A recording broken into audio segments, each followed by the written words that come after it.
नमस्कार दोस्तों,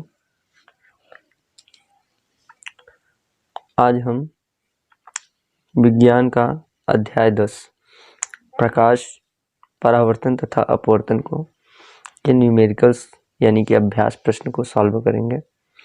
लेकिन उसको सॉल्व करने से पहले हम इस पूरे अध्याय में आने वाले जो भी इम्पोर्टेंट सूत्र हैं, सबसे पहले उनको जान लेते हैं वो क्या है।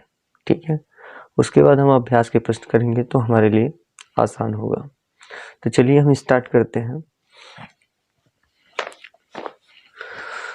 सबसे पहले हम कुछ महत्वपूर्ण सूत्र देखते हैं। सबसे पहले हम देखेंगे दर्पण के लिए महत्वपूर्ण सूत्रों को, और फिर लेंस के लिए महत्वपूर्ण सूत्र कौन कौन से हैं उनको जानेंगे। तो चलिए हम स्टार्ट करते हैं दर्पण के लिए। तो सबसे पहला जो फार्मूला आता है वो आता है फोकस दूरी का।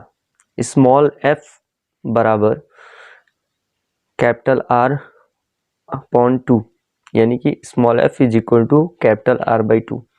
जहाँ अगर हम स्मॉल f की बात करें तो स्मॉल f है गोलीय दर्पण की फोकस दूरी, जबकि कैपिटल R क्या है, गोलीय दर्पण की वक्रता त्रिज्या है। अब हम दूसरे फार्मूले की बात करते हैं। दूसरा फार्मूला है 1 upon small f is equal to 1 upon small v plus 1 upon small u।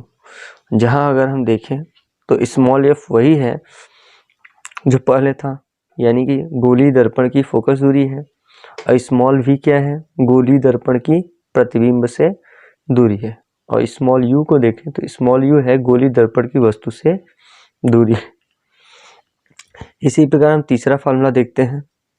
तीसरा फार्मूला है आवर्धन का, और आवर्धन को हम स्मॉल m से प्रदर्शित करते हैं। स्मॉल m बराबर होता है capital I upon capital O is equal to होता है minus small v upon small u। जहाँ अगर हम ध्यान दें तो स्मॉल m क्या है, गोलीय दर्पण का रेखीय आवर्धन। इसी प्रकार से इस कैपिटल I क्या है, प्रतिबिंब की लंबाई है, और कैपिटल O क्या है, वस्तु की लंबाई है।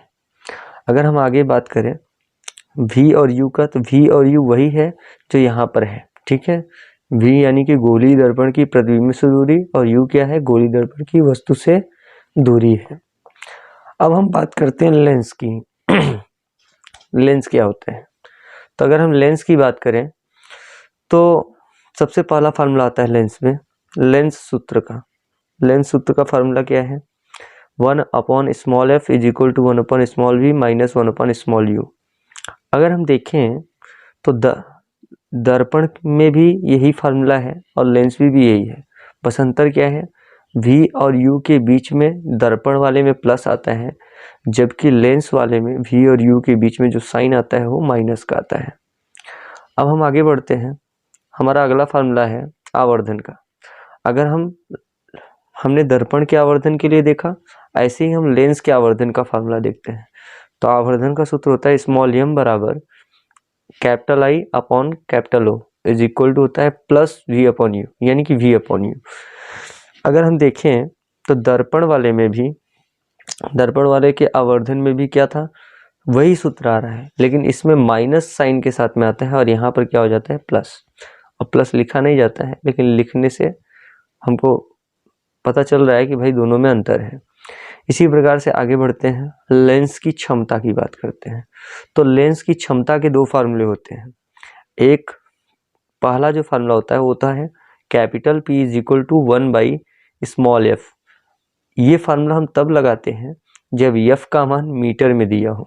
ठीक है, और दूसरा फार्मूला होता है capital P is equal to 100 by small f, और ये फार्मूला हम तब लगाते हैं जब f का मान सेंटीमीटर में दिया हो। ऐसे ही अगला फार्मूला है हमारा, अगर यहाँ पर देखें तो लेंस की क्षमता का जो मात्रक होता है वो क्या होता है, डायोप्टर होता है। क्या होता है, डायोप्टर होता है, ये याद होना चाहिए। स्नेल के नियम की बात करते हैं। तो sine I upon sine R is equal to नियतांक। ठीक है, जिसमें I क्या है, I है आपतन कोण, जबकि स्मॉल r क्या है, अपवर्तन कोण। अब हम स्नेल का नियम थोड़ा सा समझ लेते हैं। स्नेल ने नियम दिया था कि किसी एक रंग के प्रकाश के लिए आपतन कोण की ज्या तथा अपवर्तन कोण की ज्या का अनुपात जो होता है वो हमेशा एक नियतांक के बराबर होता है। अगर हम इस नियतांक की बात करें तो इस नियतांक को अपवर्तनांक कहते हैं, और अपवर्तनांक का जो फार्मूला होता है, अपवर्तनांक स्मॉल n बराबर होता है निर्वात में प्रकाश की चाल बटा के माध्यम में प्रकाश की चाल। इसमें सबसे इम्पोर्टेंट चीज़ ये है कि जितने भी हम लोगों ने सूत्र पढ़े, जब सॉल्व करने लगेंगे, सॉल्व करते टाइम अज्ञात राशि का हम चिन्ह नहीं लेते हैं, ठीक है, यानी कि अज्ञात राशि का कोई चिन्ह नहीं लिया जाता है।